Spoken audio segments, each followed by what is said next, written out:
3:12 p.m. this afternoon. Federal Judge Helen Vasquez issued a comprehensive asset freeze and power stripping order against Donald Trump.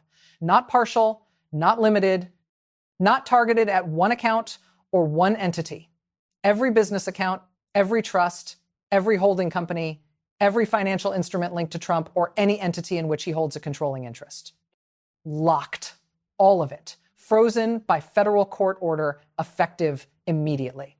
This is not a fine. This is not a warning. This is not a judge expressing concern and asking for voluntary compliance. This is a federal judge looking at the evidence in front of her and concluding that a former president of the United States cannot be trusted with access to his own financial empire while this case proceeds. That has never happened before. Markets dropped 2.1% within 9 minutes of the ruling. Trump's legal team requested an emergency sidebar before the order was even formally entered into the record. White House correspondents reported staffers scrambling for phones in the West Wing hallway. 9 minutes. That's how fast the financial world processed what just happened. 5 days ago, this was a fraud case, moving at the normal pace of federal litigation. Monday was the filing. Wednesday was the hearing. Today, Friday, was the ruling that changed everything about how we understand judicial power over political figures in America. By the end of this breakdown, you'll see why this ruling is structurally different from every previous legal action against Trump, and why his own legal team's strategy is the reason it happened. Let's map this out. Monday morning, federal prosecutors walked into court with new evidence that changed the trajectory of this entire case. Over the preceding weekend, $43 million had been moved across 6 accounts in under 48 hours. Not routine transfers, not scheduled payments. Funds from accounts that had been specifically flagged in the ongoing fraud case moved to destination entities that prosecutors had never seen before. Their argument was direct. This was deliberate asset concealment in anticipation of an adverse ruling. They filed an emergency motion for a full asset freeze, something they had deliberately avoided requesting for months. They didn't want to ask for this. The weekend transfers forced their hand. Tuesday, Trump's attorneys responded. They called it prosecutorial overreach and political overreach, designed to humiliate a political opponent. They offered no explanation for the timing of the transfers. They offered no documentation showing legitimate business purpose. They just attacked the motion and dared the judge to act. Wednesday, Judge Vasquez held a closed hearing. Prosecutors presented banking records, transfer timestamps, and destination account details. Thursday, the judge requested additional documentation from 3 separate financial institutions. She got it the same day. All 3 institutions complied within hours. That's not normal. Financial institutions don't move that fast unless they understand the seriousness of the request. Friday, 3:12 p.m. She issued the most comprehensive asset restriction order ever applied to a former or sitting president in American history. 5 days. Each day, Trump's legal team had an opportunity to de-escalate, to explain, to cooperate, to offer something. Each day, they chose confrontation. That pattern is not background. That pattern is the reason the ruling reads the way it does. Judge Vasquez's order is 14 pages, not long by federal standards, but every sentence in this document carries weight. I've read it 3 times now. Page 1 establishes jurisdiction and recites the procedural history, standard. Pages 2 through 4 lay out the factual basis, the weekend transfers, the destination accounts, the timing relative to the case calendar. This is where the judge uses the phrase conduct consistent with deliberate concealment. That is not casual language. That is a federal judge saying she is not guessing about intent. She is finding it. She looked at the evidence and concluded this was done on purpose. Pages 5 through 9 are the operative sections. Every domestic account linked to Trump or any entity in which he holds a controlling interest is frozen. Not restricted, not monitored, frozen. No withdrawals, no transfers, no new obligations, nothing moves. Pages 10 through 12 address the business operations question. The judge appointed a financial monitor with authority to approve or deny any transaction involving Trump-linked entities above $5,000. That means Trump cannot move money without a federal officer signing off on it first. $5,000. In the context of a business empire this size, that threshold covers virtually everything. Pages 13 and 14 lay out the compliance timeline and penalties for violation. This is where the language gets sharpest. The judge included a provision stating that any attempt to circumvent this order through intermediaries, proxies, or newly created entities will be treated as criminal contempt. She anticipated the workaround before it was attempted. She built the wall before anyone tried to climb it. This ruling is not a slap on the wrist. It is a financial lockdown. And stay with me through the rest of this breakdown, because later in this video, I'm going to share something that could directly benefit you financially. Here is what Trump's legal team should have done on Monday. When prosecutors filed the emergency motion, there were two options on the table. Option 1, negotiate limited restrictions, agree to a partial freeze, offer voluntary compliance with monitoring, show the judge good faith, take the temperature down. Option 2, fight everything, call it political. Refuse to acknowledge the transfers, dare the judge to act. They chose option 2. And that choice is the reason the ruling reads the way it does. Wednesday's closed hearing is where it fell apart. Trump's lead attorney argued that the weekend transfers were routine business activity and that prosecutors were manufacturing urgency to justify overreach. The problem was that prosecutors already had the banking record. They had the timestamps. They had the destination accounts. And the destinations included 2 entities that had been specifically flagged in previous filings as potential concealment vehicles. Trump's attorney was telling the judge this was routine, while prosecutors were showing her evidence it was anything but routine. The judge asked Trump's counsel directly whether they could explain the timing of the transfers relative to the case calendar. The response was that the timing was coincidental. That word, coincidental. It appears in the ruling 3 times. Each time the judge uses it, she is rejecting it. The legal team's refusal to concede anything gave the judge no middle ground.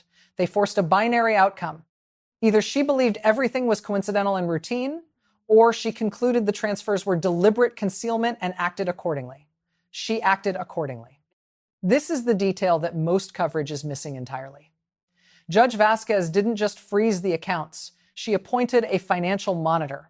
His name is Raymond Alcott, former federal banking examiner. 28 years of experience reviewing complex financial structures for regulatory compliance. He has been given authority to review, approve, or deny any financial transaction involving Trump-linked entities above $5,000. Let that number sink in. $5,000. In the context of a business empire that moves millions daily, that threshold covers virtually every meaningful transaction that exists. Think about what that means operationally. Payroll for Trump Organization employees has to be approved. Vendor payments to contractors, maintenance companies, suppliers have to be approved. Loan payments on properties have to be approved. Legal fee payments to the attorneys currently fighting this case have to be approved by the federal monitor overseeing the case they are fighting. Alcott has authority to request documentation for any transaction. He has authority to delay approval pending review. He can ask questions. He can demand answers. He can say no. This is not symbolic oversight designed to look serious on paper. This is operational control over an entire business empire. Trump's businesses now function at the speed Raymond Alcott allows them to function, not faster. Financial monitors have been appointed in fraud cases before. That is not new. But typically for corporations, typically for entities with no political significance, not for a former president's personal business empire spanning hotels, golf courses, media companies, and licensing deals across multiple countries. The scope of this appointment is what makes it extraordinary. Alcott doesn't just see the books. He controls the flow. Every dollar in, every dollar out. All of it goes through him now. 40 minutes. That's how long it took. 40 minutes after the ruling dropped, Trump was on Truth Social, calling Judge Vasquez a radical activist judge and the ruling a communist-style asset seizure designed to destroy him financially before trial. That was post 1. 12 posts followed in the next 2 hours. His language escalated with each one. By post 4, he was calling the freeze unconstitutional and politically motivated. By post 8, he was calling the monitor appointment a violation of every right he has as an American citizen and suggesting he would not comply. By post 12, he was naming Judge Vasquez directly and questioning her qualifications, her motives, and her integrity. His attorneys know what this does. They have reportedly asked him multiple times to stop posting about the case. Every public statement about non-compliance gets filed by prosecutors. Every attack on the judge gets entered into the record. Every suggestion that he might defy the order becomes evidence of intent. They know this. He continues anyway. The posts from Friday evening are already cited in a supplemental filing prosecutors submitted Saturday morning. They used his own words, direct quotes from his own social media platform. They argued that the monitoring provisions are justified because the defendant has publicly expressed intent to resist the court's authority. That is not the prosecution characterizing his position. That is the prosecution quoting him verbatim. His social media is building their case in real time. Every post, every attack, every threat of non-compliance. Prosecutors are saving all of it, filing all of it, using all of it. And he keeps posting. This isn't one story anymore. It's 3, all moving simultaneously, all connected in ways most coverage is not showing you. Track 1, asset freeze enforcement. The compliance deadline is Monday at 9 a.m. Every financial institution holding Trump-linked accounts must confirm the freeze is in place. Not most institutions, not the ones that feel like cooperating. Every single one. Any institution that fails to comply faces its own contempt proceedings. The judge made that explicit in the order. Track 2, the monitor's first review cycle. Raymond Alcott begins his formal review Tuesday morning. He has authority to request a full accounting of all transactions executed in the 30 days preceding the order. That 30-day look back is critical. It covers the weekend transfers that triggered this entire sequence. If those transfers were the only suspicious movement, the look back confirms it.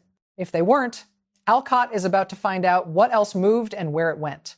Track 3, congressional response. House Oversight Committee announced Saturday morning they are requesting a briefing on the ruling's implications for government contracts currently held by Trump-linked entities. If any federal contracts are affected by the freeze, that becomes a separate crisis on a separate track with separate consequences. Now watch how they connect. If Monday's compliance deadline reveals that additional funds were moved after the ruling, that triggers criminal contempt under the provision Judge Vasquez built into pages 13 and 14. If Alcott's review uncovers additional concealment in the 30-day look-back, that becomes new evidence in the underlying fraud case. If congressional review reveals government contract exposure, that opens an entirely new front that the courts aren't even addressing yet. 3 tracks, all converging, all reaching critical points within the same week. I want to give the other side a real hearing here, because that matters. A former federal prosecutor with 20 years of practice described this ruling as the most aggressive judicial intervention in a financial fraud case involving a political figure she has ever seen. She noted that the $5,000 monitoring threshold is unusually low and signals the judge has serious concerns about ongoing concealment. That is not a casual threshold. That is a judge saying, I do not trust what happens with this money if I look away. A white-collar defense attorney with experience in exactly these kinds of cases argued that the ruling will absolutely be challenged on appeal. He noted that courts generally prefer targeted restrictions over blanket freezes and that the scope of this order will be tested. But he acknowledged something important. The evidence of weekend transfers significantly weakened the defense position. Without those transfers, he said, this motion probably gets denied or narrowed. The transfers changed everything. A constitutional law professor at Columbia framed it differently. This is a separation of powers question. Can a federal judge effectively take operational control of a former president's business empire? The legal answer is yes. Courts have that authority when evidence supports it. But the political implications are enormous. And the appeal will test whether higher courts are comfortable with this level of judicial control over a political figure's finances. Here is the honest tension. The ruling is legally sound based on the evidence presented. Judge Vasquez had the banking records, the timestamps, and the destination accounts. She had a legal team that refused to explain any of it. But the scope is extraordinary. And whether it survives appeal will determine how far courts can reach when a powerful person tries to hide money during active litigation. Monday is everything. Here's the timeline. Monday, 9 a.m. compliance deadline. Every financial institution holding Trump-linked accounts must confirm the freeze is active and enforced. No exceptions, no extensions. Monday afternoon, Trump's legal team is expected to file an emergency appeal seeking to narrow or overturn the asset freeze entirely. That filing will be the first real signal of their long-term legal strategy. Tuesday, Raymond Alcott begins his formal review. He has authority to compel document production from any Trump-linked entity. Not request, compel. Wednesday, Judge Vasquez scheduled a status conference to review compliance and address any disputes that have emerged. Thursday, Alcott's preliminary findings are due to the court. Whatever he found in that 30-day look back lands on the judge's desk. Friday, if the appeal has been filed, the appellate court may issue a scheduling order that sets the pace for the next phase of this fight. Now map the decision tree. If Trump complies fully by Monday, the freeze remains in place, but the immediate crisis stabilizes. The temperature comes down. If compliance is partial or contested, prosecutors move for contempt and the temperature goes up significantly. If the appeal succeeds in narrowing the freeze, the monitor's authority may be reduced but not eliminated. Alcott stays. If the appeal fails, the full scope of the order stands and the monitor's power is confirmed for the duration. The most likely outcome based on the pattern established this week is partial compliance, contested on multiple fronts, with the appeal becoming the central battleground over the next 2 weeks. But Monday morning is when we find out which direction this moves. Monday tells us everything. This ruling matters beyond this case. Judge Vasquez just established that federal courts can freeze the entire financial life of a political figure when evidence of concealment exists. That precedent does not disappear when this case ends. Every future case involving powerful figures and hidden assets will cite this one 4-page order. The rule of law either applies equally or it doesn't. Friday's ruling says it does. Now, with everything happening in the economy right now, the uncertainty, the market volatility, the pressure that situations like this put on financial systems and on everyday people watching it unfold, I know a lot of you are feeling the squeeze personally. Costs are up, budgets are tight, and when the news cycle is dominated by stories about people moving $43 million over a weekend, it can feel like the system works for everyone except regular people. That is why I want to share something genuinely useful before we wrap up. Amazon is currently giving away $750 gift cards to eligible residents in the US, UK, Canada, and Australia. This is a real opportunity to put $750 back in your pocket, and it takes about 2 minutes to enter. If you want to claim yours, click the link on our channel page. If you are watching on your phone, tap our profile picture to go to the channel page, and you will see the link right there. A screenshot is about to appear on screen showing you exactly where to find it. If you are watching on a computer or TV, a QR code is going to pop up on screen right now. Open your phone camera, point it at the square, and tap the link that appears. That's simple. Thousands of people have already entered, and this won't last forever.